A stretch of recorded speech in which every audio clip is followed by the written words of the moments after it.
এরই মধ্যে হযরত শাহজালাল আন্তর্জাতিক বিমানবন্দরে মধ্যপ্রাচ্যগামী যে যাত্রীরা আটকা পড়েছেন তাদের জন্য 24 ঘন্টার হটলাইন ব্যবস্থা চালু করেছেন। এই হটলাইন ব্যবহার করতে কোনো টোল দিতে হবে না। 16135 এই নম্বরে ফোন করে যে কোনো রকম সহায়তা চাওয়া যাবে এবং সরকার যাত্রীদের থাকা খাওয়ার ব্যবস্থা করেছেন এ কথা জানিয়েছেন সংবাদ মাধ্যমের কাছে প্রবাসী কল্যাণ মন্ত্রী আরিফুল হক চৌধুরী। ইরানের ওপর মার্কিন যুক্তরাষ্ট্র এবং ইসরায়েলের হামলা এবং তারপর ইরানের পাল্টা হামলার জেরে এখন মধ্যপ্রাচ্যের বিমানবন্দরগুলো বন্ধ হয়ে যাওয়ার পর এবং মধ্যপ্রাচ্যের একটা বড় আকাশসীমা বন্ধ হয়ে যাওয়ার পর সারা পৃথিবীর বিমান চলাচল ব্যাপকভাবে ব্যাহত হয়েছে। দুবাই, দোহা, আবুধাবির মতো কানেক্টিং হাব এয়ারপোর্টগুলো, মানে যেগুলোর মাধ্যমে পৃথিবীর বিভিন্ন প্রান্ত সংযুক্ত হয়, সেই বিমানবন্দরগুলো বন্ধ হয়ে গেছে। এমিরেটস, কাতার এয়ারওয়েজ, ইতিহাদ এই বিমান চলাচলকারী প্রতিষ্ঠানগুলো তাদের ফ্লাইট বন্ধ রেখেছে। আর অন্য অনেক ফ্লাইট সকল অপারেটরেরই সারা বিশ্ব জুড়ে বন্ধ করতে হয়েছে, কারণ দুবাই, দোহা, আবুধাবি দিয়ে কোথাও যাওয়ার উপায় নাই, কিংবা অনেক ক্ষেত্রে আকাশ সীমাতে ঢোকারই কোনো উপায় নাই। বাংলাদেশের বিমানবন্দরে শত শত মানুষ দুর্ভোগের শিকার হয়ে শনিবার থেকে যখন ফ্লাইট বাতিল হওয়া শুরু হয় মধ্যপ্রাচ্যগামী, তখন থেকে তারা জড়ো হয়েছেন, অপেক্ষার প্রহর গুনছেন। সরকার প্রধানমন্ত্রীর নির্দেশে প্রবাসী কল্যাণ মন্ত্রী সহ কয়েকজন মন্ত্রী গিয়েই এই দুর্ভোগে আক্রান্ত আটকা পড়া যাত্রীদের সঙ্গে কথাবার্তা বলেছেন। সরকারের তরফে থাকা খাওয়ার ব্যবস্থাও হয়েছে বটে, কিন্তু পত্রপত্রিকায় এর চেয়েও গুরুতর অনেক সংকটের কথা উঠে আসছে। বাংলাদেশ থেকে মধ্যপ্রাচ্যে কাজ করতে যান যে প্রবাসী শ্রমিকরা, তাদের একটা বড় অংশ যাতায়াত করেন এই মধ্যপ্রাচ্যগামী ফ্লাইটগুলোতে, এবং এই প্রবাসী শ্রমিকরা অনেকেই শুধু যে ঢাকার বাইরে থেকে এসেছিলেন পরিবার পরিজন নিয়ে ফ্লাইটে উঠে গন্তব্যে চলে যেতে এবং আটকা পড়েছেন এখন একটা অনিশ্চয়তার মধ্যে, এবং বোঝা যাচ্ছে না কবে আবার বিমান চলাচল স্বাভাবিক হবে। সমস্যা শুধু সেটাই নয়, অনেকের ক্ষেত্রেই ভিসা সমস্যাও একটা প্রবল আতঙ্ক এবং আশঙ্কা তৈরি করছে। পত্রপত্রিকায় খবর বের হচ্ছে এরকম ব্যক্তিবর্গ আছেন এই বিমানবন্দরে যারা অপেক্ষা করছেন যে সবচেয়ে আগে ফ্লাইট পেলেই উঠে গন্তব্যে পৌঁছে যাবেন, যাদের অনেকের ভিসার মেয়াদ আছে আর 3 দিন, 6 দিন, 7 দিন, এবং তার মানে এই 3 দিন, 6 দিন, 7 দিনের মধ্যে না পৌঁছলে কিছুতেই তারা আর তাদের গন্তব্যে পৌঁছতে পারবেন না এবং একেবারে তাদের রুটি রুজির ওপর হাত পড়বে। কারণ মানে গন্তব্যে না পৌঁছানো মানে ওই দেশে ঢুকতে না পারা মানে এই প্রবাসী শ্রমিকেরা তাদের কাজটাও হারাবেন। কাজেই ভীষণ উদ্বেগ, আশঙ্কা, আতঙ্কের মধ্যে সময় কাটছে এই প্রবাসী শ্রমিকদের যারা মধ্যপ্রাচ্যগামী ফ্লাইটে উঠে বিভিন্ন গন্তব্যে পৌঁছানোর জন্য অপেক্ষা করছেন। পত্রপত্রিকায় খবর বের হচ্ছে সরকার প্রধানমন্ত্রী তারেক রহমানের নির্দেশে এর মধ্যে 800-র বেশি যাত্রীদের থাকা খাওয়ার ব্যবস্থা করেছেন। সারা পৃথিবী জুড়ে এই ব্যবস্থা করতে হচ্ছে বিভিন্ন ক্ষেত্রে এয়ারলাইন অপারেটরদের, সরকারকে কিংবা বিমান চলাচল কর্তৃপক্ষকে। বাংলাদেশের ক্ষেত্রে সংবাদ মাধ্যমে অনেকে বলেছেন যারা এখনো বিমানবন্দরের সামনে অপেক্ষা করছেন যে তারা অপেক্ষা করছেন বটে, তবে সরকারি সুযোগ সুবিধা কিছু পান নাই। কিন্তু প্রত্যেকেরই মূল প্রশ্ন হচ্ছে বিমান চলাচলটা স্বাভাবিক হবে কবে?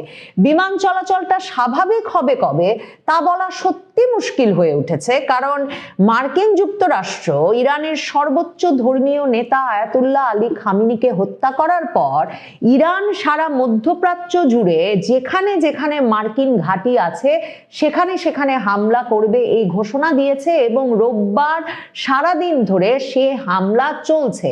শুধু যে মার্কিন ঘাঁটিকে লক্ষ্য করেই এখন হামলা করছে তাই নয়, দুবাই বিমানবন্দর, আবুধাবি বিমানবন্দরে হামলার ঘটনা ঘটনা ঘটেছে দুবাইয়ের মতো জায়গায়, এমনকি দুবাইয়ের যে অতি বিলাসবহুল মানে দুবাইয়ের আইকনিক যে ভবন বুর্জ আল আরব হোটেল, সেই বুর্জ আল আরব হোটেলেও ইরানের ক্ষেপণাস্ত্র হামলার ঘটনা ঘটেছে। দুবাই কর্তৃপক্ষ বলছেন যে এয়ারপোর্টে যে হামলা হয়েছে সেটাও তাদের মানে বিরাট কোনো ক্ষতি করে নাই, কিংবা বুর্জ আল আরবেও যে এই বিলাসবহুল হোটেলেও ইরানের যে হামলার ঘটনা ঘটেছে সেখানেও হোটেলের বহির্ভাগ ক্ষতিগ্রস্ত হয়েছে। কিন্তু এমন সব ভিডিও ছড়িয়ে পড়েছে যেখানে দেখা যাচ্ছে যে দুবাই এয়ারপোর্টের ভেতর ধোঁয়ায় আচ্ছন্ন হয়ে গেছে। রয়টার্স বলছে একটি টার্মিনাল ক্ষতিগ্রস্ত হয়ে গেছে দুবাই এয়ারপোর্টের, সে খবর তারা বিমান চলাচল এর সঙ্গে যুক্ত বিভিন্ন সূত্রের কাছ থেকে পেয়েছে। এবং এমন ভিডিও সিএনএন যাচাই করে দেখেছে যে ওটা সত্য ভিডিও কিনা, দুবাই এয়ারপোর্টের ভিডিওই কিনা, যেখানে দেখা যাচ্ছে দুবাই এয়ারপোর্ট থেকে মুখে মাথায় রুমাল চেপে রক্ত ভরা শার্ট পরা ব্যক্তির একজন দৌড়ে বেরিয়ে যাচ্ছেন। কাজেই এয়ারপোর্টগুলোর ভেতরে যে পরিস্থিতি এবং হামলা যখন এমনভাবে জোরালো হয়েছে ইরানের তরফে, যেখানে তারা এমনকি হোটেলে হামলা করছে, বিমানবন্দরগুলোতে হামলা করছে। আবুধাবি এয়ারপোর্টে হামলার ঘটনায়, ড্রোন হামলার ঘটনায় আবুধাবি কর্তৃপক্ষই বলছে অন্তত একজন নিহত হয়েছেন।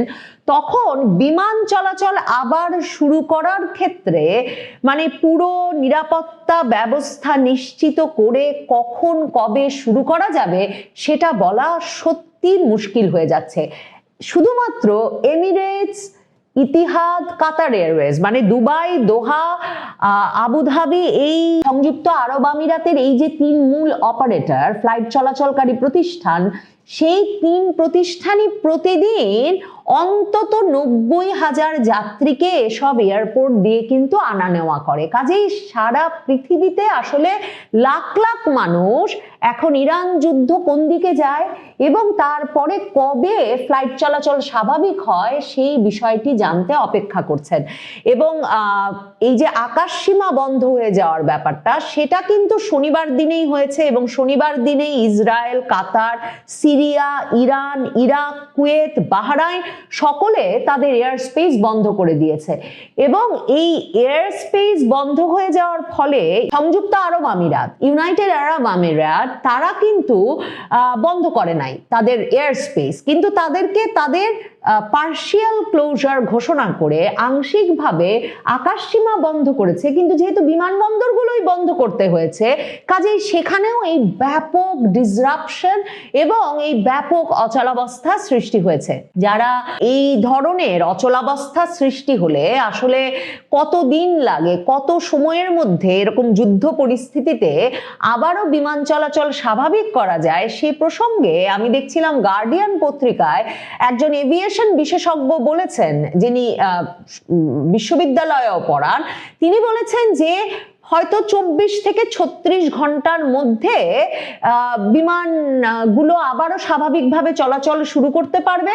কারণ ততক্ষণে একদিকে যেমন যুক্তরাষ্ট্র এবং ইসরায়েল বলে দেবে যে তারা কি ধরনের হামলা করবে ইরানে এবং আকাশের কোন অংশগুলো কোন সময়ে ব্যবহার করবে, সেই তথ্যগুলো দেওয়া শুরু করবে বিমান চলাচল কর্তৃপক্ষগুলোকে বিভিন্ন দেশের। অন্যদিকে ইরান আসলে কতটা জোরালো ক্ষেপণাস্ত্র হামলা চালাতে পারে সে সম্পর্কেও একটা ধারণা পাওয়া যাবে। এখন যেটা বলছিলাম যে ইরান শুধুমাত্র তার মার্কিন ঘাঁটিতে হামলা করছে না, তারা ঘোষণা দিয়েছিল যে পুরো মধ্যপ্রাচ্য জুড়ে 27টা মার্কিন ঘাঁটিতে তারা হামলা করবে, কিন্তু এখন দেখা যাচ্ছে তারা বিভিন্ন জায়গায় হামলা শুরু করেছে। এই এভিয়েশন বিশেষজ্ঞের যে কথাটা পড়ছিলাম গার্ডিয়ান পত্রিকায়, সেখানে তিনি কিন্তু এটাও বলছেন যে শুধু তাই না, সৌদি আরবের একটা অংশ দিয়ে মানে সৌদি আরবের এয়ার স্পেস এখনো খোলা, কাজেই সৌদি আরবের এয়ার স্পেস আকাশসীমা ব্যবহার করেও এই বিভিন্ন ফ্লাইট পৃথিবীর এক প্রান্ত থেকে এক প্রান্তে যেতে পারবেন। কিন্তু মনে রাখতে হবে সৌদি আরবের রিয়াদেও কিন্তু হামলার ঘটনা এরই মধ্যে ঘটেছে, ড্রোন হামলার খবর বেরিয়েছে রিয়াদের পূর্বাঞ্চলে।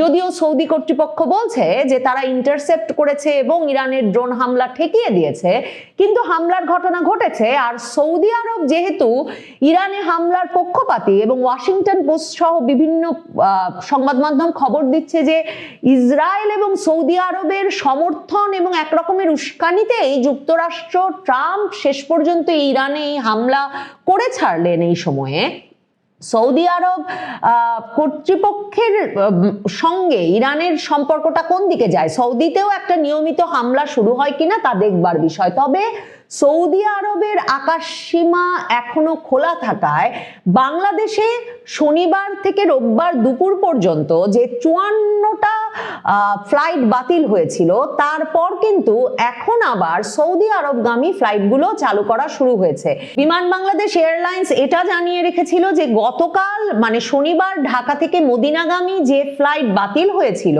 সেটা কিন্তু বিকাল 4টায় যাত্রা করার কথা ছিল।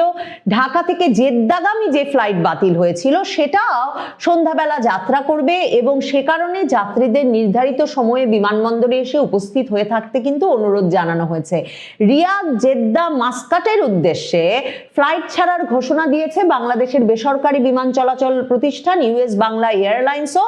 তারাও বলেছে যে এর আগে মধ্যপ্রাচ্যের সার্বিক পরিস্থিতি বিবেচনায় ইউএস বাংলা এয়ারলাইন্স সংযুক্ত আরব আমিরাতের দুবাই, আবুধাবি, শারজা, কাতারের রাজধানী দোহায় ফ্লাইট চলাচল সাময়িকভাবে স্থগিত করলেও সৌদি আরবগামী এবং ওমানের মাস্কাটগামী উড়োজাহাজগুলো এখন থেকে আবারও চালু করার কথা ভাবছে এবং এই ফ্লাইটগুলো সময় মতো ছেড়ে যাবে, যাত্রীরা যাতে প্রস্তুতি নেন। কাজেই যাত্রীদের মধ্যে নানা রকম অনিশ্চয়তা আছে।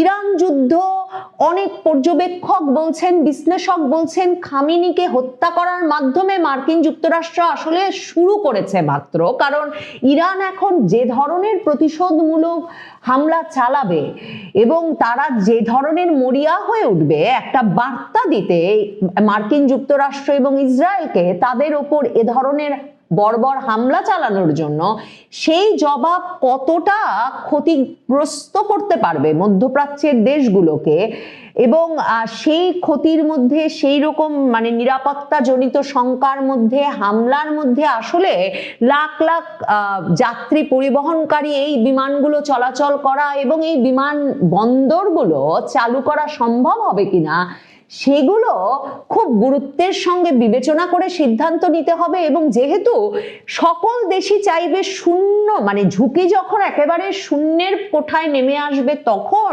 পরিস্থিতি স্বাভাবিক করতে, কাজেই সাধারণভাবে যুদ্ধ শুরু হলে যে প্রত্যাশা করা হয় যে 24 থেকে 36 ঘন্টার মধ্যে পরিস্থিতি স্বাভাবিক হবে, সেটা এ দফায় ঠিক মতো বলা যাচ্ছে না।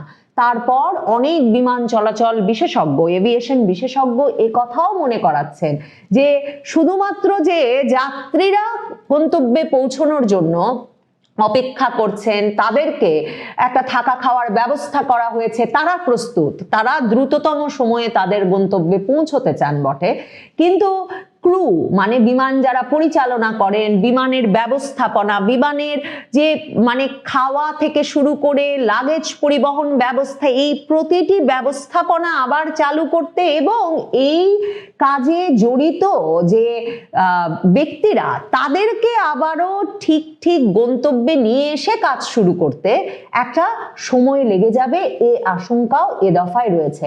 বাংলাদেশ সরকার এরই মধ্যে হযরত শাহজালাল আন্তর্জাতিক বিমানবন্দরে মধ্যপ্রাচ্যগামী যে যাত্রীরা আটকা পড়েছেন তাদের জন্য 24 ঘন্টার হটলাইন ব্যবস্থা চালু করেছেন। এই হটলাইন ব্যবহার করতে কোনো টোল দিতে হবে না। 16135 এই নম্বরে ফোন করে যে কোনো রকম সহায়তা চাওয়া যাবে এবং সরকার যাত্রীদের থাকা খাওয়ার ব্যবস্থা করেছেন, এ কথা জানিয়েছেন সংবাদ মাধ্যমের কাছে প্রবাসী কল্যাণ মন্ত্রী আরিফুল হক চৌধুরী। এছাড়া মধ্যপ্রাচ্যে যুদ্ধ পরিস্থিতির কারণে প্রবাসে বসবাসরত কোনো বাংলাদেশীও যদি সমস্যার সম্মুখীন হয় তাদের জন্যও 24 ঘন্টার হটলাইন চালু করেছে সরকার। +880961010230 অর্থাৎ +880961010203 নম্বরে ফোন করে যে কোনো সমস্যা 24 ঘন্টার যে কোনো সময়ে জানাতে পারবেন প্রবাসী বাংলাদেশিরা।